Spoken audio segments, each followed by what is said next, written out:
We're going to run you guys through how we're setting up our planer board, starting out with the equipment here. The rods that we're using are actually a little bit heavier than what you typically would consider to be a Kokanee rod. It's because it needs to be able to hold up to these planer boards, and you need to be able to pop that clip out of there.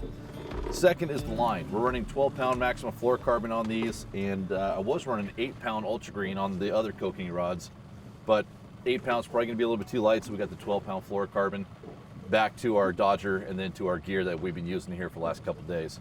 But what we're doing is we start out with our setback. The setback is important. On the outside rods, the furthest planer board, we're doing, Austin, 150. 150. And then the middle, we're doing 100. 100, and then inside? Inside, we're going to do 75. And the reason why is because when you hook up a fish, on that outside rod, it's furthest back, it's going to drift into the middle. You keep the boat in gear, you reel the fish up right down the middle of the pipe.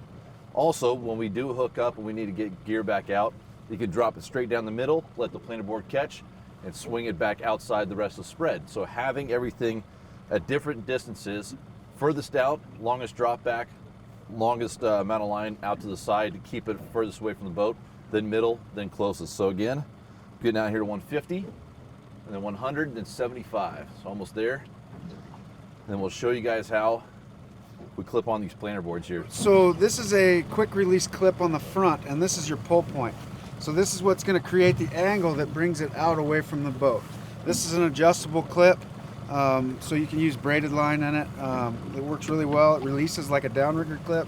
And then this one has a little pin in the back inside the clip to keep it from coming off, so you don't have to chase your flag down or your board down if it comes off. It won't come off of there. So when the fish gets it, you set the hook, it turns around backwards, and it stops planing, and it comes back to the boat in reverse.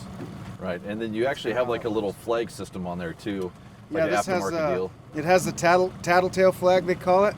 So when a fish is pulling on it, the flag goes down, and we can tell the slightest bite, and that's all adjustable. So for a bigger lure, you can tighten it up, and for light biting fish like walleye, you can tighten that up as well. So explain the twisting there. So you twist your line a couple times here to get it into the clip, and you turn it, put it in there, and that way when you set the hook, it comes off. And then you got to go from the bottom over the flag.